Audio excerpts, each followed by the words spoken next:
Hello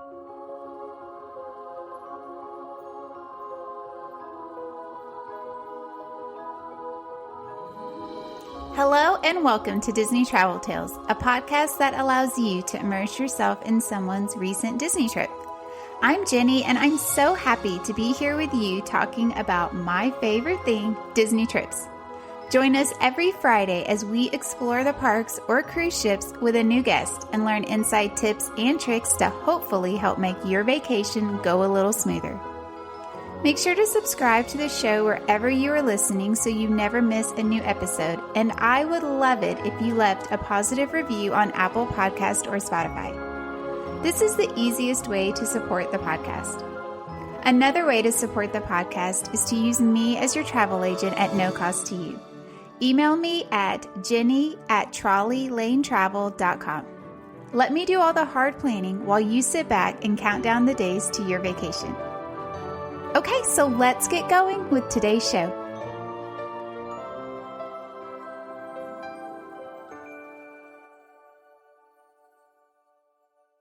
Hello and welcome to episode number 70. I'm here with Chrissy, and she is going to tell us all about her girls' trip she took in March.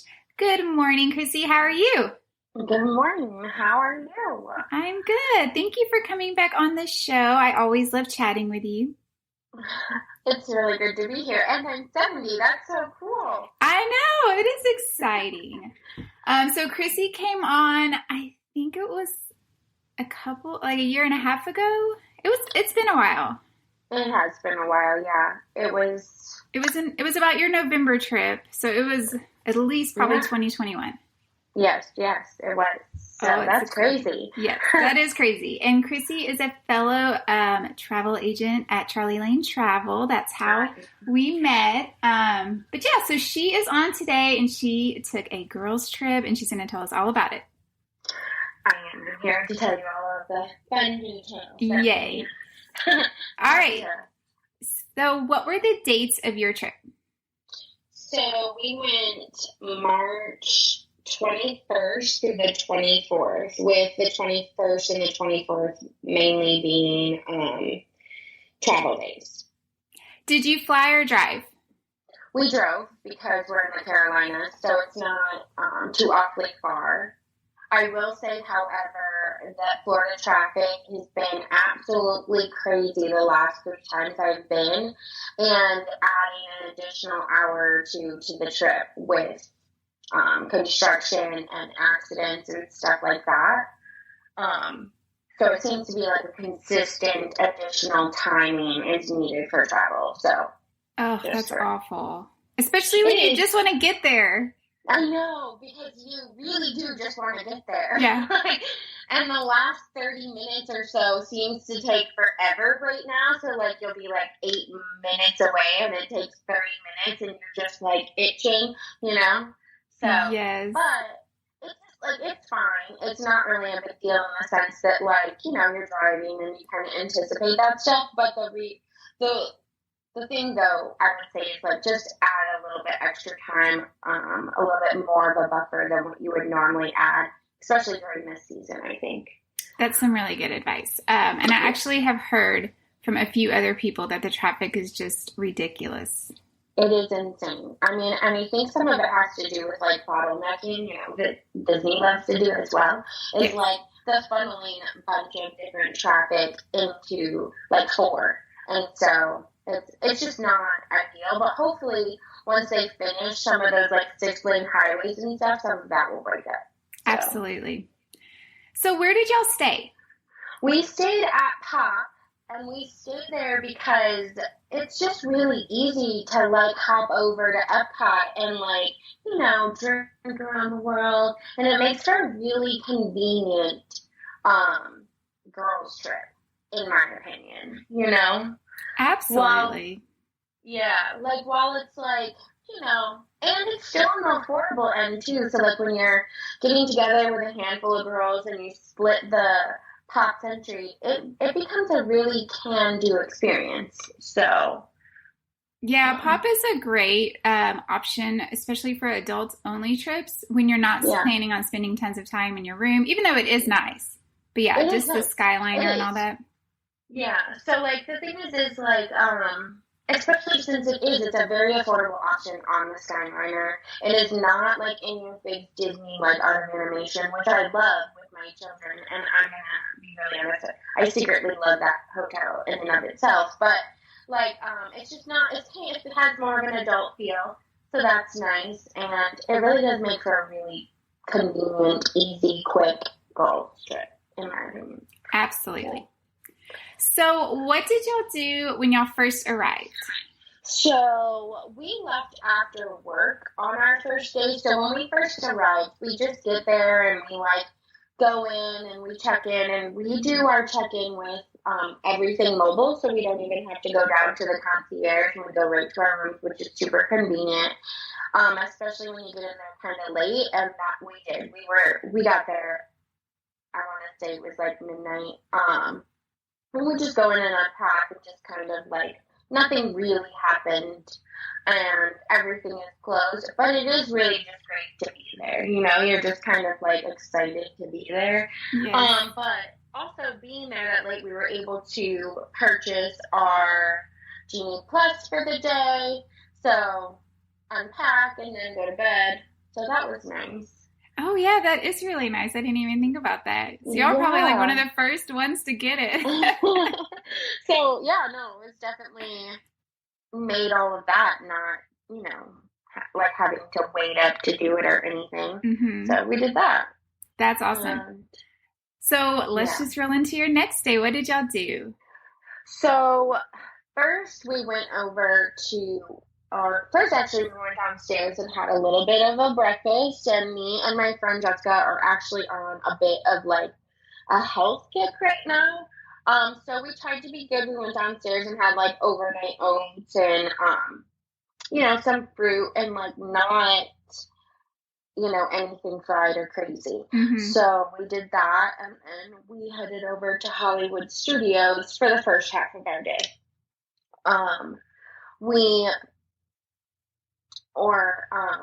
We booked our first fast pass at 7:00. By the time we got into the park, it was ready. We were ready to like go ahead and book our next one. And we also were planning on going over to Epcot. So at that time too, in the morning, I did grab Guardians of the Galaxy for a individual lightning lane.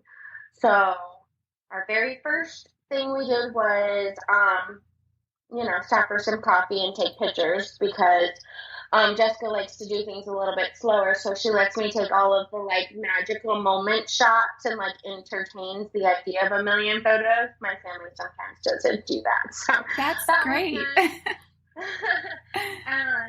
And then we headed right over to Hollywood Studios, and we were in shorts and a t-shirt and brought sweaters, and that seems to be like the vibe of our trip. It was like right before the humidity started getting in Florida, so like I did go just shortly after this, and it was like the weather was completely different. So during our time in March, the humidity was really nice. We curled our hair and it stayed most of the day, so it was a beautiful day.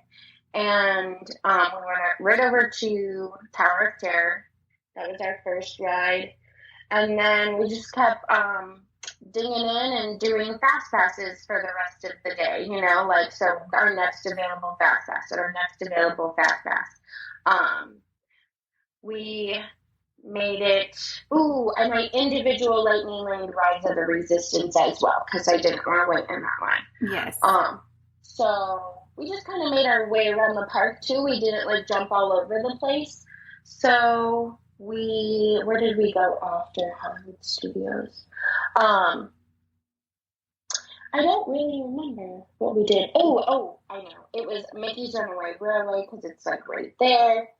And then we made our way towards Toy Story Land where she got her food. So she got her food. She got I think she got the vegetarian tacos things, which are absolutely delicious. And they came in like a big bowl this time. So like when I had gone, it had come in like a little boat, and hers came in like a big white bowl, and that's what she got. And then we made our way over to Galaxy's Edge, where I had the cold brew with the cereal and like some alcohol in it. Was that good? Was delicious. Oh, so it really was very good. But I love coffee, so I'm a coffee connoisseur, and I don't discriminate, so I drink all of the coffee. So I thought it was really good. I liked that it had like the cream liqueur and stuff like in it, so it still just tasted like coffee. And then it just was fun with the little chocolate cereal on top. It kind of was like eating ice cream with alcohol, or not ice cream, but cereal with alcohol. It was an interesting situation. I was feeling all the vibes you get from eating cereal, but like an adult cereal. That's so funny. They do actually have like a non-alcoholic version too, so like you don't have to get the alcohol, but we were obviously girl stripping, so yes, that was definitely on the plan. So, and then I ate in the Galaxy's Edge in the quick service area, and I had this spicy chicken, and I subbed out like the vegetables that come with it for broccoli. And it was fantastic, actually. Really good. It is a little on the spicy side, so it is a spicy chicken. So I wouldn't. I'm like in the middle of spicy. Like I can handle a little bit of spice, and it was fine. But it was a little bit spicier than like my daughter would like. She would have been like, "Not for me, Mom." So there's that. Yeah. And then we just kind of moseyed around the area. We did a few other rides.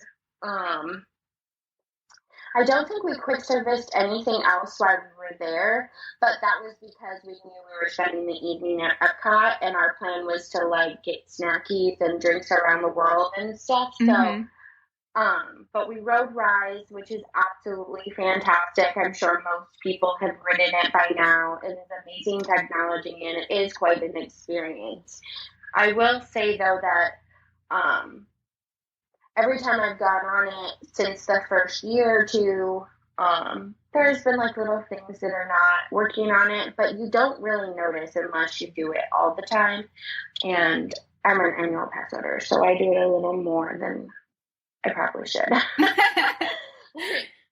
So, but it doesn't really change the ride, and the cast members really do make it an interesting experience. Like the one that was there was like picking on this like 7-year-old girl, and she was so cute because she was like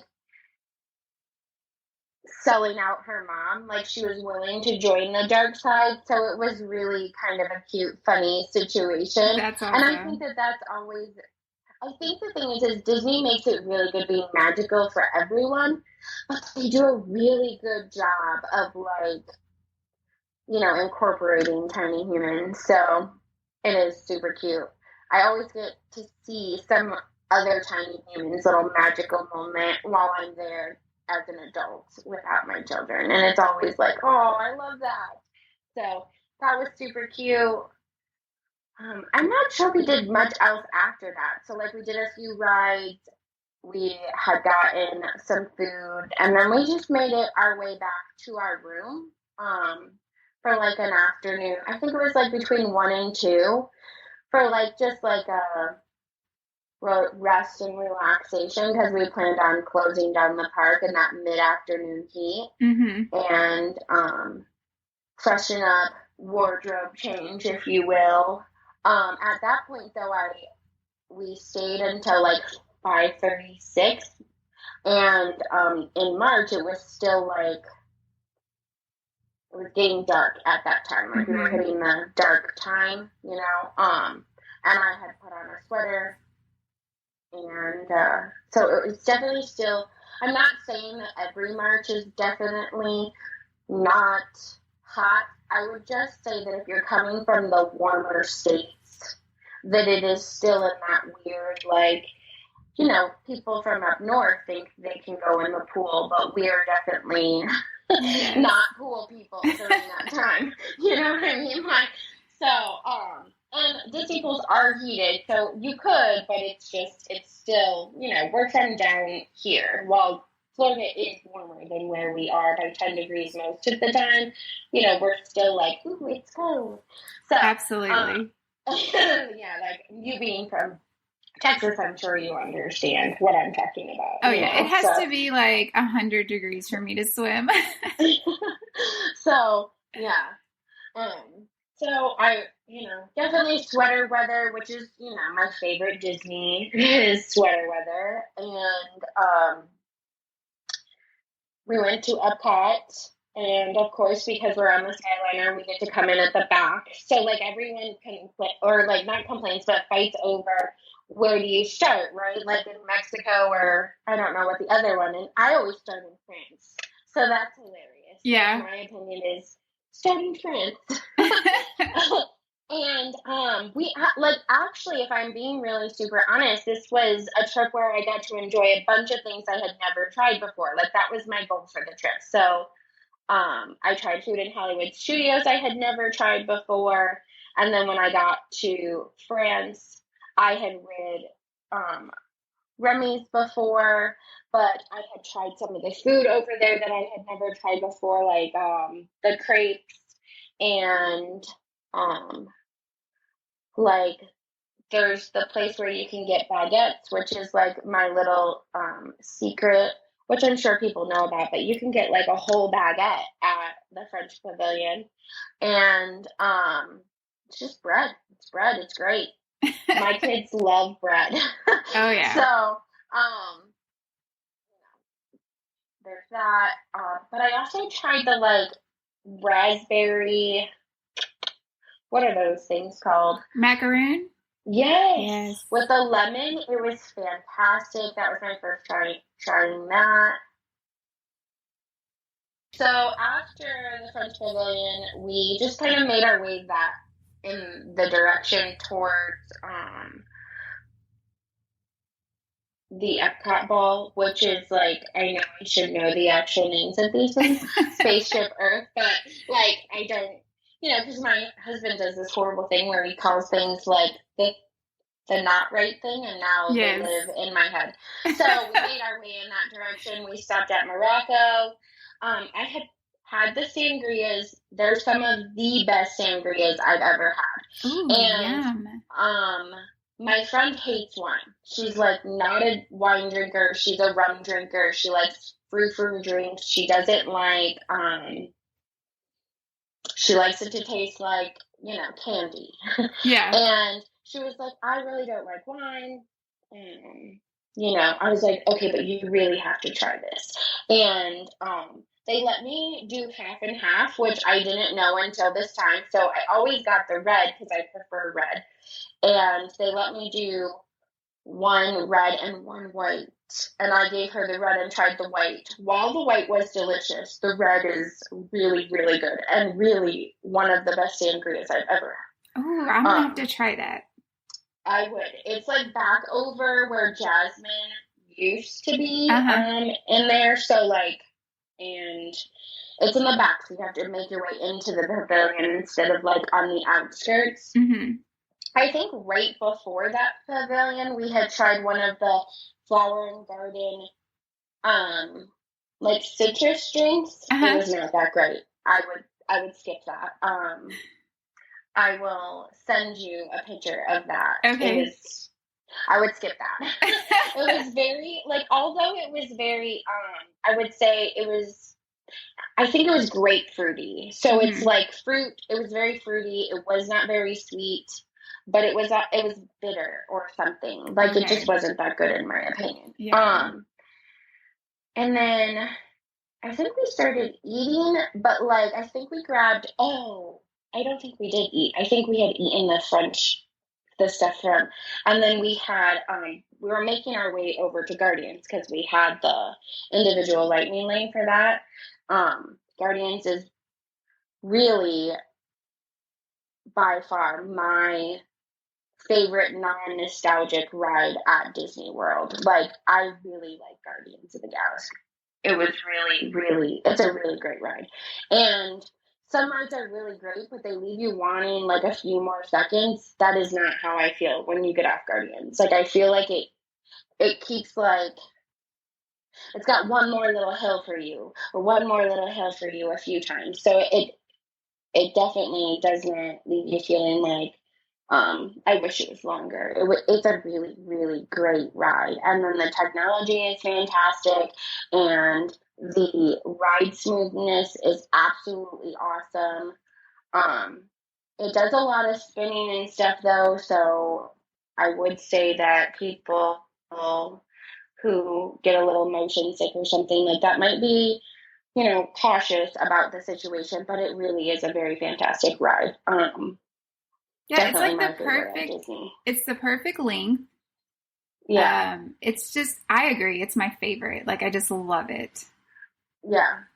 Like, I mean, I don't know. It really is such a good ride. It's such a good combination of ride and technology and excitement, and Disney definitely does a good job of, like, where you feel like the line is over and then it's more line. But I do like how it's like most of it is indoors inside the AC, which is super fantastic. You're not like waiting outside on the hot blacktop for a long time. It really is it was very well done in my opinion. Yes.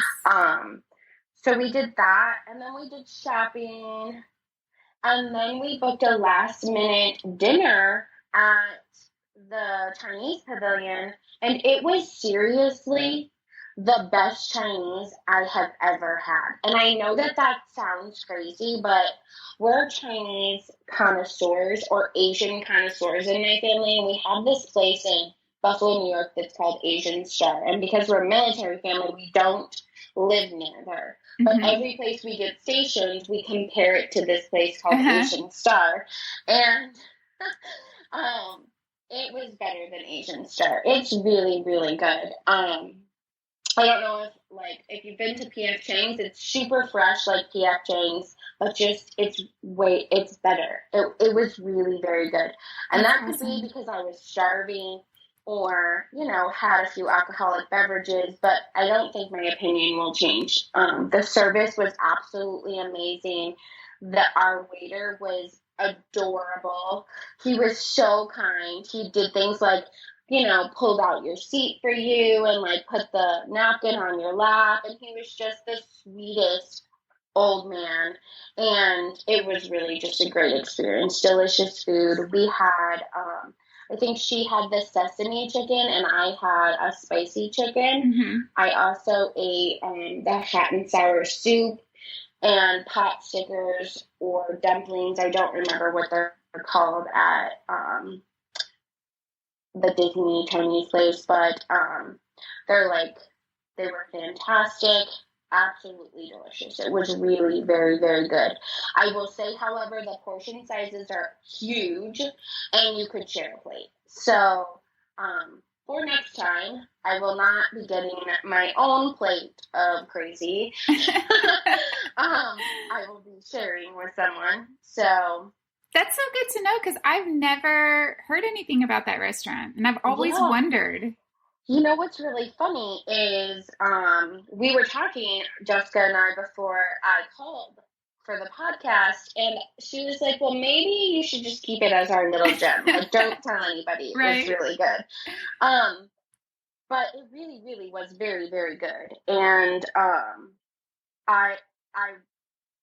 we're going again, and my family and I are going again soon, and it is now on the everyone has to try this list. I love finding new places like that. I mean, I definitely like that, even though I've been a lot. I do like that I can still always try something new every time I go, which is crazy to me. but Disney does such a good job of like incorporating new things through their festivals or their celebrations, and then bringing in new things every 2 years. And then there's just such an abundance to try to begin with. It really does make it so that you can go back more than one time. Like it doesn't have to be a once in a lifetime situation. You really can do new things every time you go. So I for really sure. love that. Like, I hear people who are like, oh, well, I went and we did everything. And I'm like, you didn't do everything. There's no way. I mean, I think so. Like one of my very first trips, which is a total caveat, it was a long time ago. My oldest, who was 16, was 2, and I remember getting like the Magic Kingdom map and checking off all the rides we rode, and we rode every ride that my 2-year-old could ride, and I really did feel like we got everything done. But now, I was like, silly you. Yes, absolutely. There's no way you can do everything. It would take years. I definitely think that it would take a long time. Yeah, it would. Yeah. You'd have to like live there. I think so too. Every day. I think you'd have to have an active commitment to not doing the things you love to do as well. Like you couldn't go back and like, because I liked the Chinese place, try the Chinese place again. Like I would have to do something new every time as well to get everything in, Yep.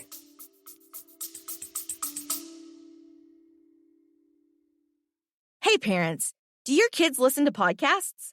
Do they like solving mysteries and flexing their imaginations? Mysteries at Riddleton Elementary is a new children's mystery podcast. Your kid can join Billy Bonanza and Susie Sockington on exciting and wacky adventures as they attempt to solve mysteries around their school. Mysteries at Riddleton Elementary is available now on all podcast platforms. When was the last time you visited a Disney park? For many adults, it's been a really long time. I would love to help you fix that situation. As a travel agent specializing in Disney, my job is to make sure your vacation can go as seamless as possible. All of my services are complimentary to my clients. Yes, you heard that right. I'm free to you. These services include helping you from the start finding the perfect resort to fit your needs, handling all the bookings and reservations, helping to teach you about the parks, because if it's been a while, man, have they changed. I have insider tips and tricks I share with all of my clients, and I will be your single point of contact throughout your entire trip, even while you are there. Don't wait another year to visit a Disney park or go on a Disney cruise. Let this be the year you finally go. Email me at jenny@trolleylanetravel.com to get the conversation started, or see the link in the show notes to fill out my quote form. All listeners that book a trip with me will receive a $20 gift card to use on their trip. Just make sure you say you heard this on the podcast. Okay, now back to the show.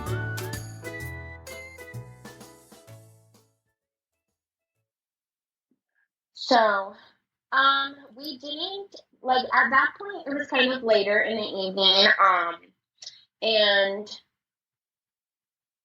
we wanted, we did margaritas. We didn't really ride very many other rides at Epcot. Like, I know we rode, Mission to Mars, because there was no wait after we got off of Guardians. We rode Soarin' because it's Jessica's favorite ride. And I don't think we rode many other rides that day. So we did do like some like bigger ones or whatever, but we didn't really ride every ride we could ride, which was totally fine because we were adulting and that's just not what we were doing. We were trying to eat all of the foods. I will say that it is so much easier to try more things if you split things, and while that is the advice I always give to people, I don't always listen to that advice. So there is that. I definitely still have a whole list of things I want to try to eat that I didn't get to try. We didn't stop for the show at Epcot. Like, we didn't stop to watch it, but we sang the songs on our way out. So we were just kind of like ready to leave, and we went back to our rooms and hung out and talked about the day and, like, refreshed. And by the time we were like laying down, it was like midnight. We bought our genie for the next day, and then we went to bed. And although it was not our plan to wake up and like rope drop the park, being up at 7, we were up at 7, so it was like 10-15 minutes before 7 actually, because we were there during the like pre-opening of Tron, and we got to ride Tron, so we were doing the queue for that. And while I would not say that my advice or my situation applies to everyone, but I will say that Disney isn't trying to make your trip like bad for you. So what happened was, we had like a huge wait time. So our boarding time was supposed to be like, at 11 or 12, or I think it was later. So we thought, okay, we'll be over there around 10. It'll be fine. On our way over, it was 9:45. So we were even going faster than we had like mentally planned. They called our boarding group, and by the time we had gotten to the ride, the boarding group was like over. So it was actually going like super, super fast, and ahead of the like estimated time and schedule and like the app when we were there that time.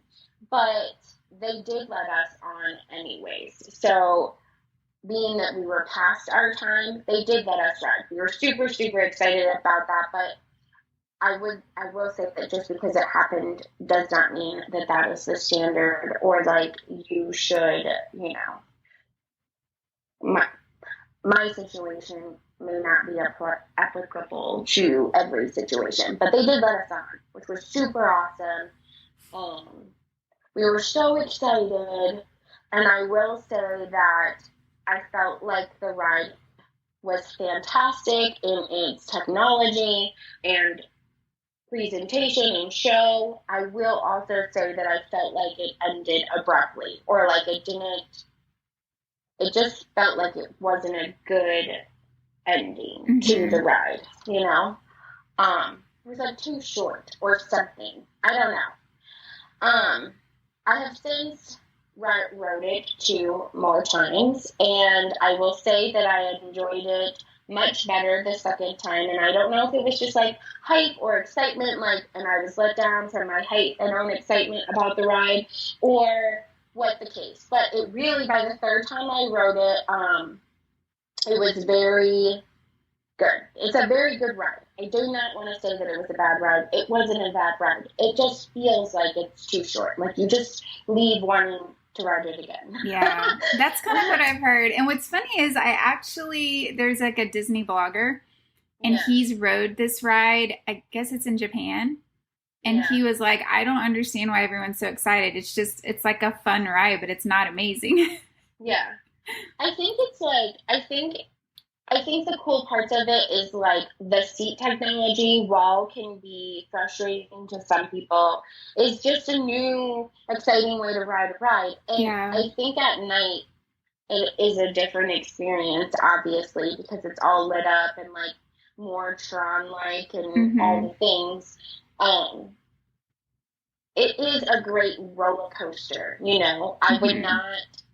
I just think it goes into the like thrill ride category. Yeah. So it really, it's got an awesome surprise pre-show at the beginning. It really is a cute ride. It's not bad. It wasn't a bad ride. It was good. And I was terrified I would fit, because I am 5'2" and a bigger girl, and I fit just fine. So, Like, I was terrified. And I fit just fine. My friend Jessica is also a bigger girl, but she is on the taller side, and she also fit. And while that might not be everyone's experience, I was actually terrified of not fitting because of all of the bloggers and the reviews on the situation. So it was fun. So the whole, what did you think about the whole locker situation, like putting your bags up and stuff? How was that easy? I will say that they make it, when we did the preview one, it felt less hectic, but it's really easy. So you walk in, and you know how Disney does these sections where they're they funnel you into the show, and then they funnel you into something else, and then they funnel you into something else. So this was a perfect situation for that, where they had a pre-show, and then a line, and then your bag area, funnel you into putting a bag. So they don't overcrowd you either. So that's just nice. Other rides where they're they let your party go, the 6th, or whatever. And then you just use your magic band or the card that they give you, or your magic, your little keys to the kingdom, card, and you tap it and your stuff is in. I will say that 2 Loungeflies and 2 ears and 2 water bottles will fit in one, little cubby, perfectly fine. But there is enough space for you to put your stuff in one and then your friend's stuff in the other. I think it's perfect for couples or someone with children where you have the bulk of the stuff and then your little might have something or the other. Because, it is a little bit of a squeeze for both Loungeflies, but it fits. It's fine.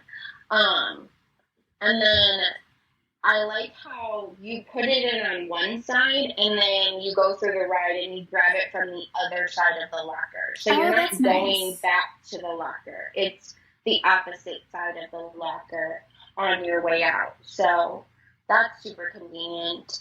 And they're very clearly marked which one's available, so they're lit in a certain way to say, hey, we're empty. And I did see a few people having some problems with their locker, and there's someone on both sides of the lane there to help you if you have an issue. So they're very good about getting your stuff out if you have an issue or something like that as well.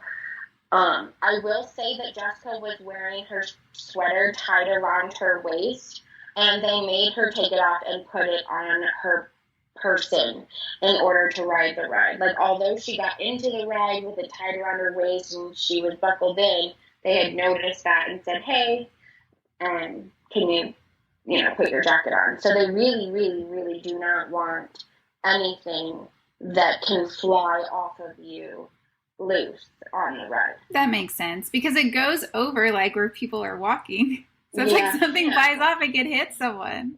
I think it's that, and I just don't think it's very safe. So what was because I've also heard, when y'all checked in, how long did you actually have to wait before you got on the ride? So the very first time, we had to wait probably 40 minutes through our situation, but that was really because it broke down. And during the preview, they would have to clear all of the people off the ride and then let it run through so many times, and then they would put a bag on it and let it run through, and then they put I don't want to call them engineers, but the people who fix the ride or whatever, they had to ride through. And when you come, there's 4, it looks like there's 4, what do you call them? The carts? I guess, carts, 4 carts on each side, or like 4 sets of like rides on each side. So like it took a while for that to go through, you know, and that happened twice. And so when Jessica and I went through, it was about 40 minutes that it took us to get from our line through the ride, with 2 little breakdowns of having to run through everything. Whereas when I rode after the actual opening, it would they wouldn't do the same thing. They would just like send that cart, or they would leave whatever seat empty that was causing a problem, and then just like send things through. Whereas when I was doing it, but when I rode it the second time, it took almost 2 hours. It's an absolutely horrific situation. It was a very long situation. The first chunk of it is in the sun. It sucks. But once you get to the point where you scan your bands, there is outside cover. I don't think they anticipated the line being as back as far as it is or was. And they have some huge fans, like absolutely huge fans that literally are just gusting up a really nice breeze.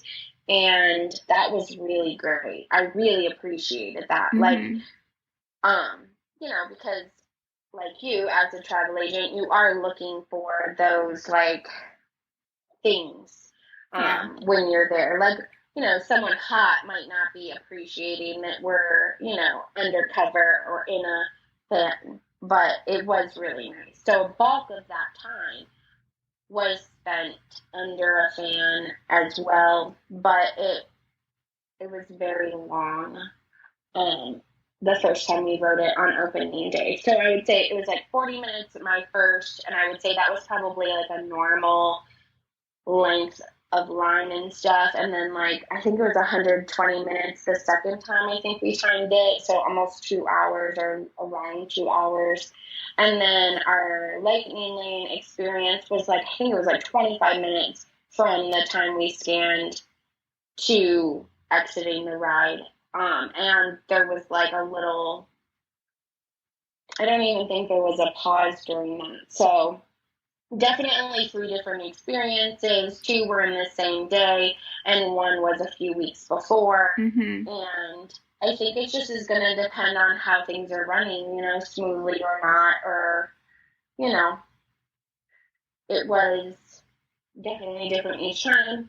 I will say that the inside queue, there's actually quite a bit indoors, just like Guardians. I just don't think they were anticipating it to have as much of a line outside. So when I will say, yes, different experiences. I will, so like some comparison, right? So if you're just looking for Tron information, I would say that Guardians queue at the time that I had used the queue, right? Like, not to say that it's not different today or anything. I would say that how they were using the queue was completely different than how they're using the queue for Tron. So they were letting larger boarding groups in instead of like a smaller chunk of boarding groups at the time. Like I felt like with Rise, they call your boarding group, and then you have your window that you can go. Whereas like with Tron, they were calling like 1 through 19 and stuff like that at the same time. So they were calling chunks of boarding groups. I think the issue with that is you have everyone in all of those boarding groups trying to get through the queue at the same time. You know, because like everyone has that same mentality of like, oh, they've called our boarding group, let's head over.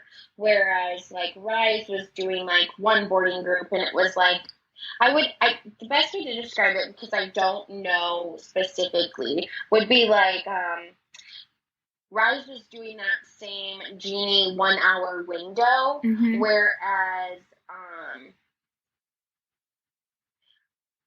Tron was doing like multiple 1 hour windows during like, at one time. So, like, basically, the app would say you're supposed to be there at 11, and it's 9:40, and they're calling you. Yeah. So, like, it just wasn't, like, not that it's exactly accurate what I'm saying, but that would be the best way to describe it. Was Rise was doing more like, a specific window of time, where Tron was just like, felt more, like they were trying something else. I do think that, however, that slowed up the wait time. Yeah. A huge amount. And rides always go through growing pains. Yes. So it's always crazy in the beginning of like I don't think a ride opening has ever really gone smooth. I don't think it was. So, like, the funnier part is I would say, although the wait times were absolutely insane, towards the end of the day, the line was way shorter. Mm-hmm. And, like, nothing crazy seemed to happen. Like, there wasn't really crazy drama or anything. It wasn't, but definitely still growing pains, like, definitely going through its issues. But there's a million moving parts in these rides. So I think the thing is, too, is, like, while we all want our vacations to be magical, we also have to remember that these are machines that are running all day long, every day, and we need to be a little bit more compassionate when we are dealing with those types of things, especially when addressing cast members. I think it's really, really important, and one of my major takeaways and gives to everyone is don't go up to a cast member and expect them to fix your problems while you're being rude to them, while they're dealing with people all day, every day, and it really does go a long way to be kind to them, because it is not their fault. I will say that every problem I've ever tried to have solved with a cast member has always gone magically, because even if I'm very upset, even if I'm very angry or anything, I always preface it, my conversation, with, I'm really sorry, I'm crying at you, I know it's not your fault, can you please help me? Yes. And I always take a picture of their thing and do a cast member review, because if you're kind to them, your trip will be much more magical. I promise. It definitely goes a long way. Absolutely. So, after Tron, I don't even know what we did after Tron. We rode all of the rides. I will say that. Like, we took complete advantage. So, my trip with Jessica, we did Tron, like, first thing in the morning. Mm-hmm. So, we were done with Tron by 10:30, 11 o'clock. And then we rode all of the rides. We did all of the things. So, we did, the problem with going so much is sometimes my days, like, run into each other. So yeah. I did,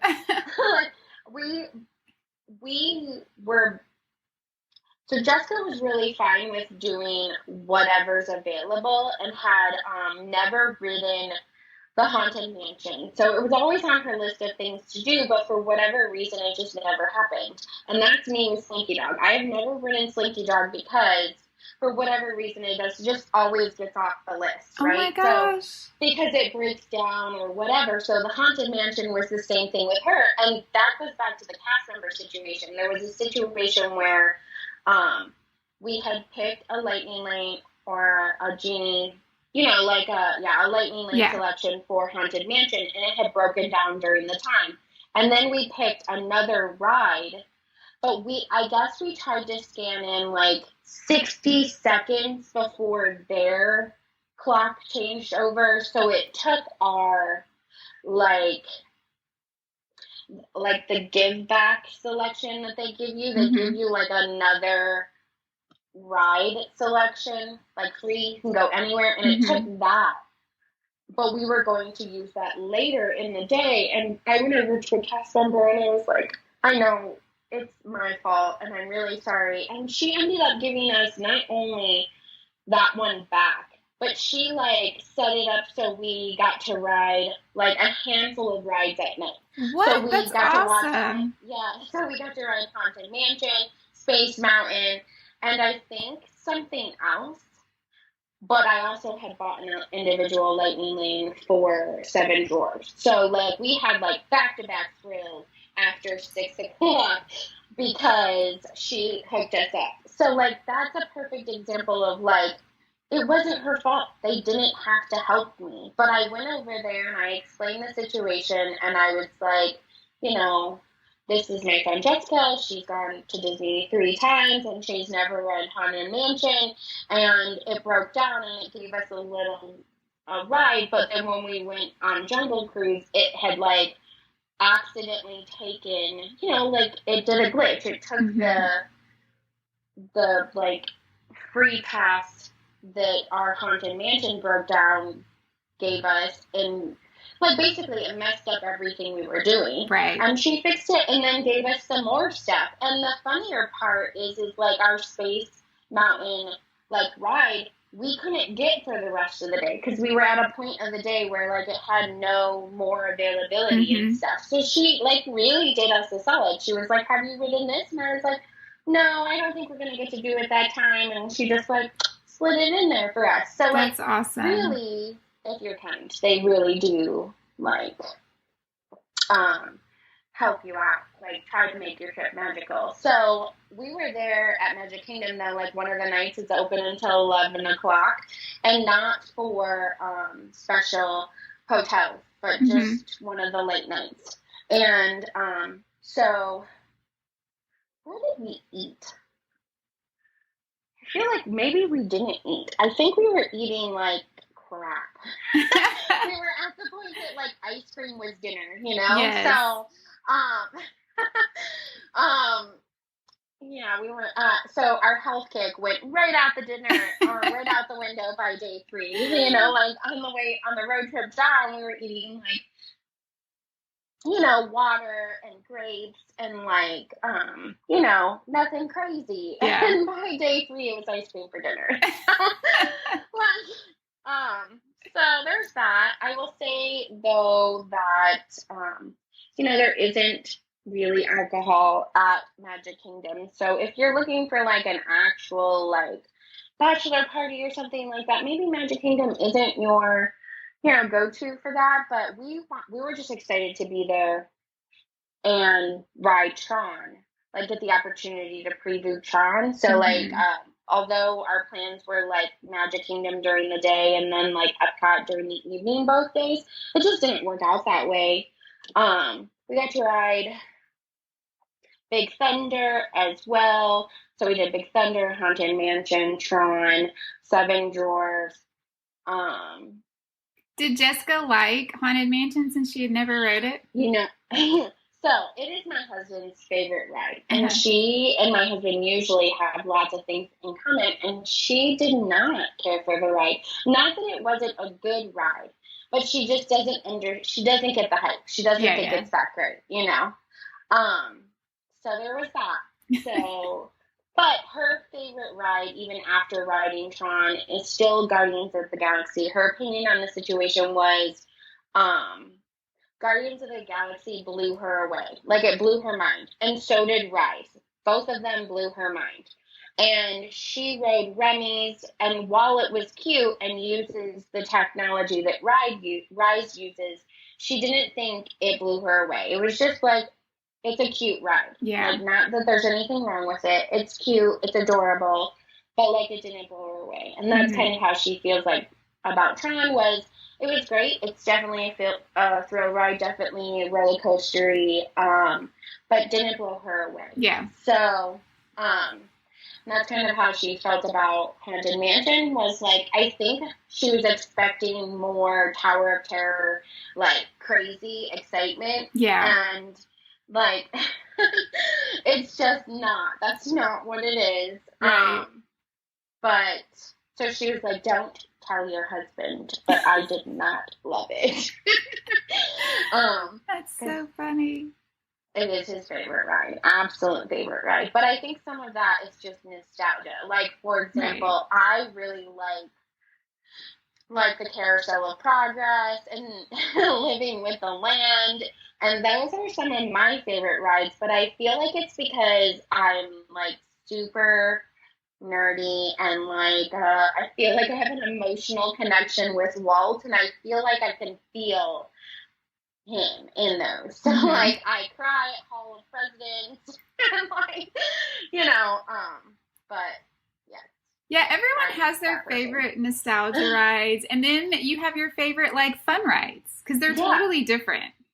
You know what's really funny though is like it's like when someone asks you who your favorite princess is or something like that. It's like, well, my favorite princess growing up to watch was the Little Mermaid. Like I loved her, but I thought my most like favorite princess and the one I thought was the most beautiful was Belle.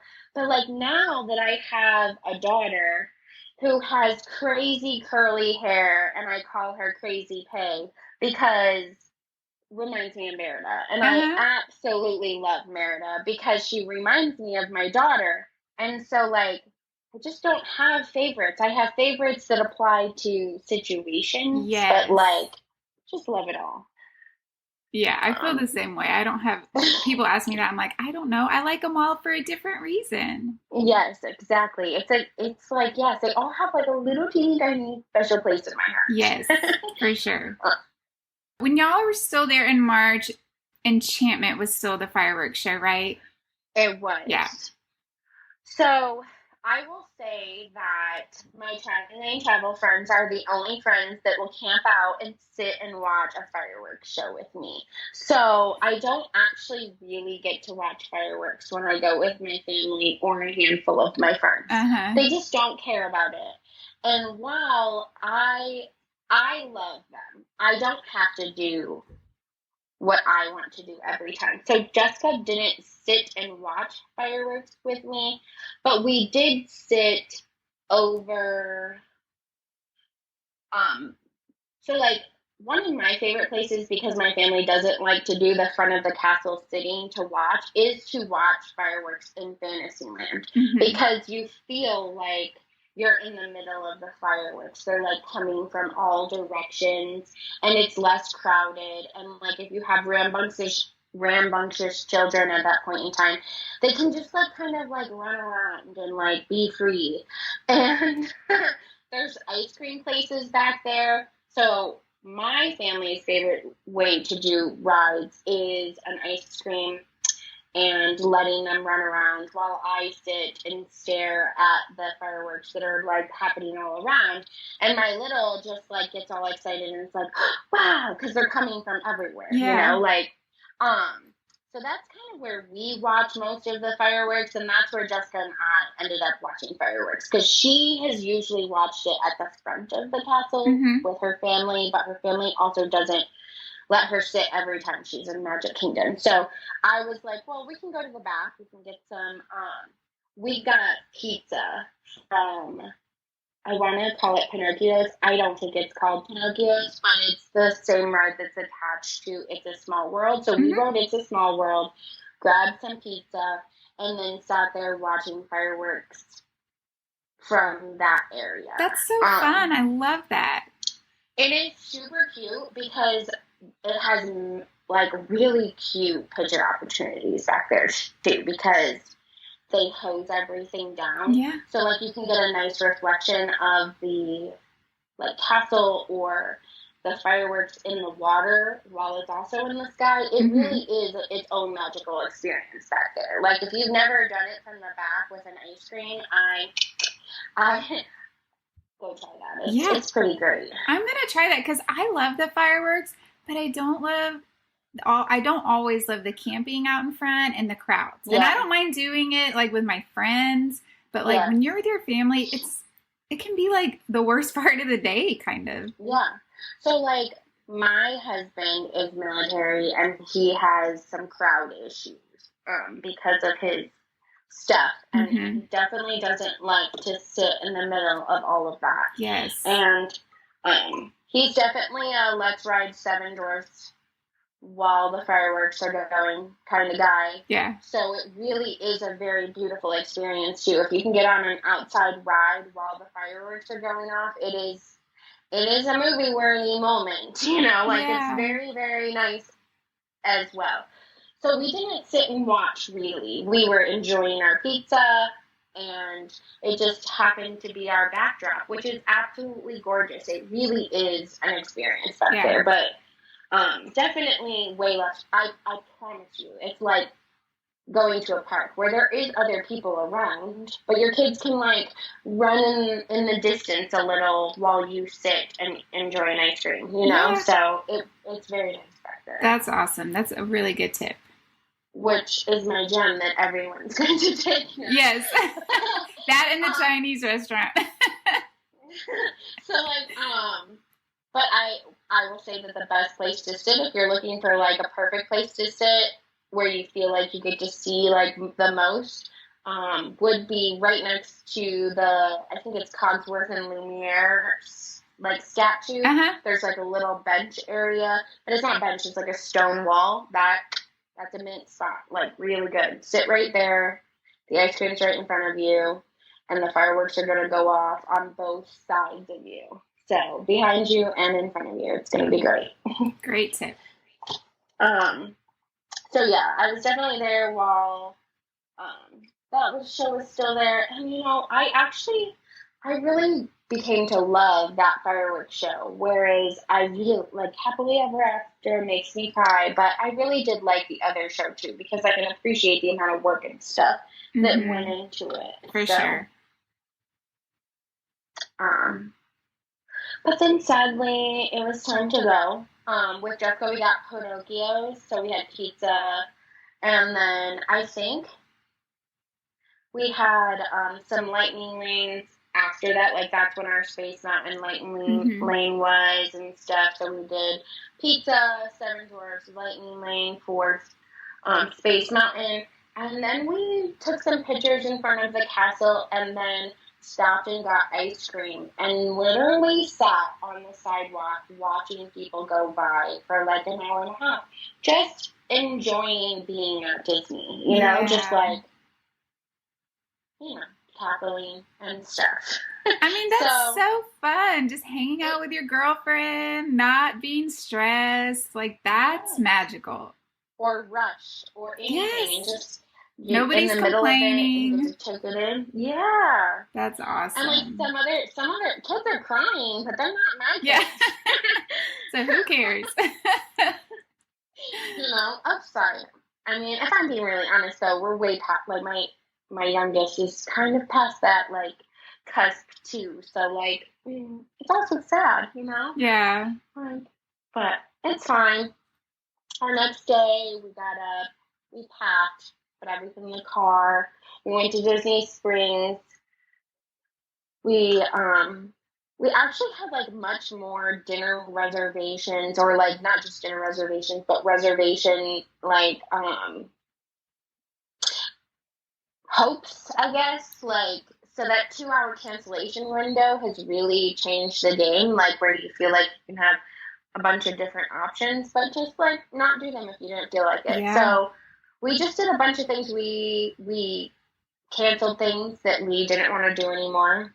We went to Disney Springs. There's like Enzo's, I think it is, Italian restaurant down there. Oh my goodness. So, the best mozzarella I've ever had.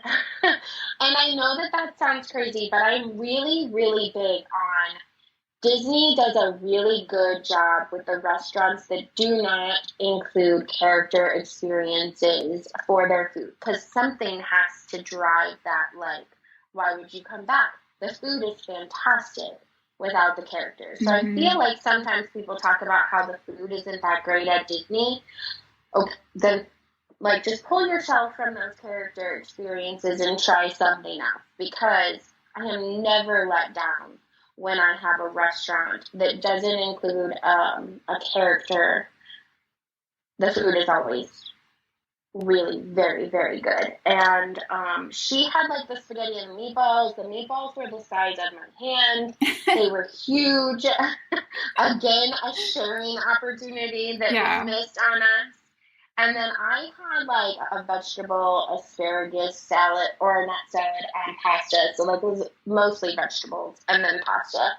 But the mozzarella was so it's like a fresh matzo ball, and they put it on top of tomatoes with some balsamic and basil with some salt. It was Yum. That sounds absolutely so good. delicious. So then we went shopping. They're now like downtown Disney.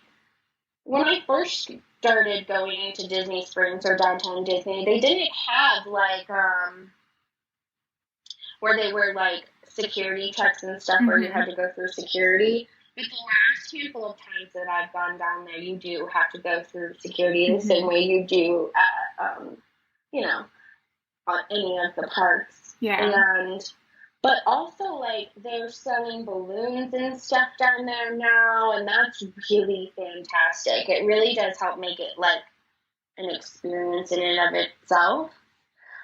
We went to, I want to say it was Joffrey's. I'm pretty sure it was Joffrey's after lunch, and I got a Pocahontas cappuccino.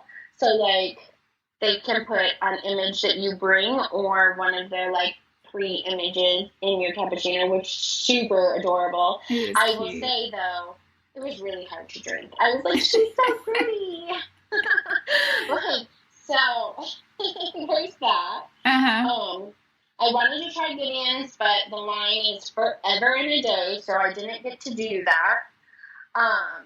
It was fantastic, though. I'm really, one of these days, I've got to do that. Yes. I do know that Gideon sometimes offers a virtual queue, so there is that option if the line is absolutely crazy.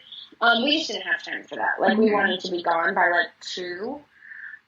We did some shopping, lots of shopping, and then right before we left, we tried the like, bubble waffles with the ice cream in it. So, was that good?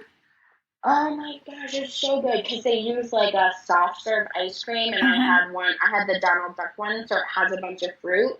So it's like refreshing. It was so good. So good. Yes, that's on my list to try on my next trip. It looks so good. I think, so I have heard that they will and will not. So in my experience, they will sell you just the like Mickey cone, like just the bubble cone. But I've also heard that they don't. So in my experience, they do, and it makes a great in the car like snacky. Yeah. Or like a bring home, like, because pancakes do a halfway decent job saving for later. And so bringing those to kids was really, that was nice. Yeah. But, they don't always sell them. So there's that. It just depends who's working. Yeah. I think it depends on who's working, or like maybe even like crowds too. Like if it feels like they've been busy, they don't want to run out of them or whatever. But it's a great like bring home situation, because like sometimes the chocolate and stuff can be melt, whatever, right? Break it. But the bubble cone was a really great, like, it did well, traveled well.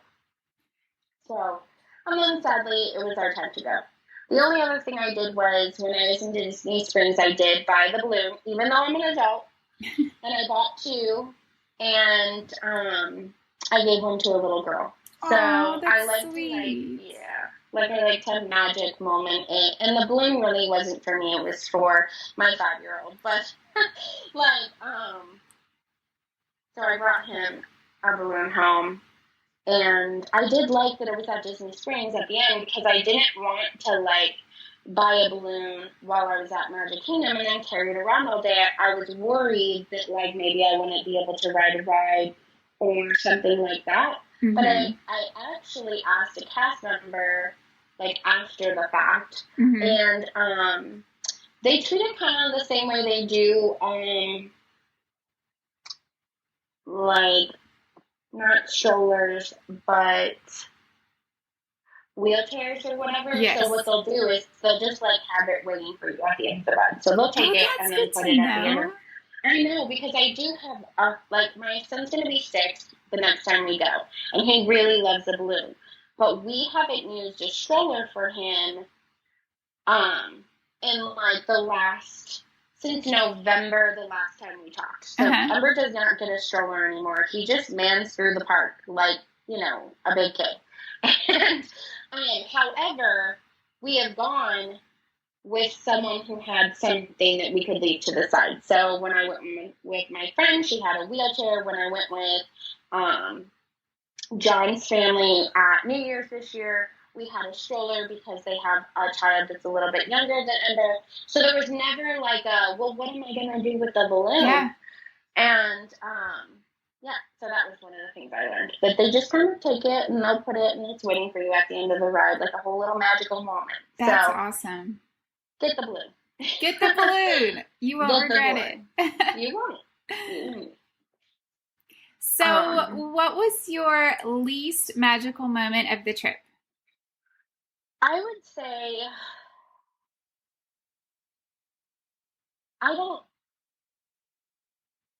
really, I think the least magical moment had nothing to do with Disney and everything to do with forced traffic, because that was just awful. Yeah. That was my least magical moment, is nothing to do with Disney, but I think some of that has to do with, I didn't have anything I had to do. I wasn't rushing to anything. I was trying to just enjoy being there, getting to enjoy new things and stuff, and just trying to not make a big deal out of things that could have been a big deal. So my least really magical situation was the traffic. It's not fun. What was your most magical moment?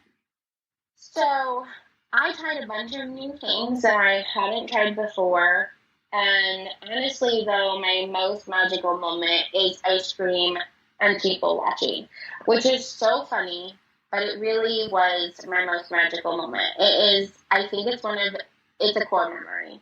Just sitting there on Main Street, eating some hot fudge sundae and cackling with my friend.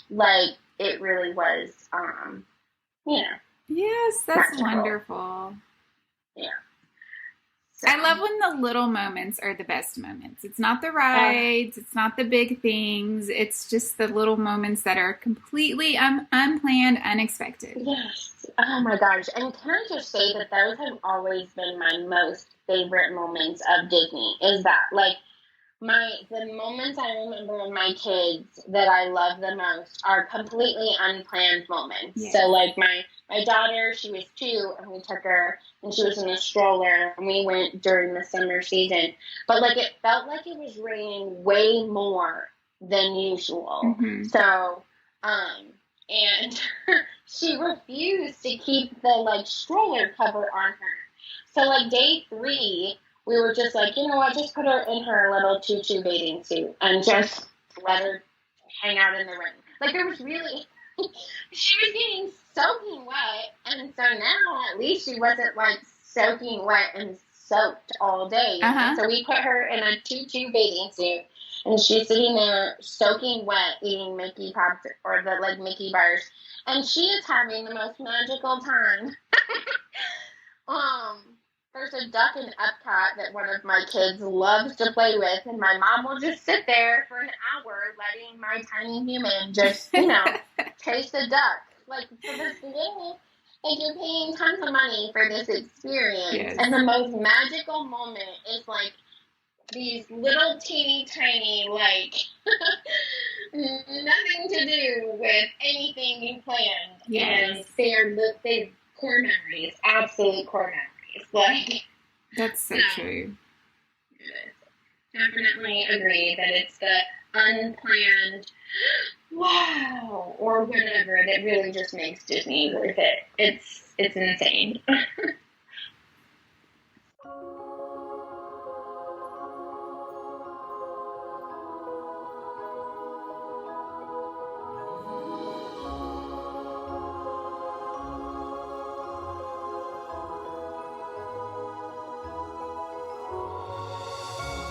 Thank you for listening today. I really appreciate you spending your time over here with us, and I hope this was just what you needed to hear today.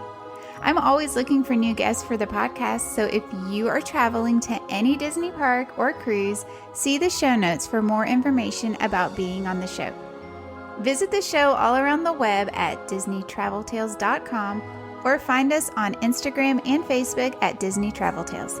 See pictures from the guests on their vacations. Plus, this is just a great way to stay up to date with all things related to the podcast and Disney travel in general.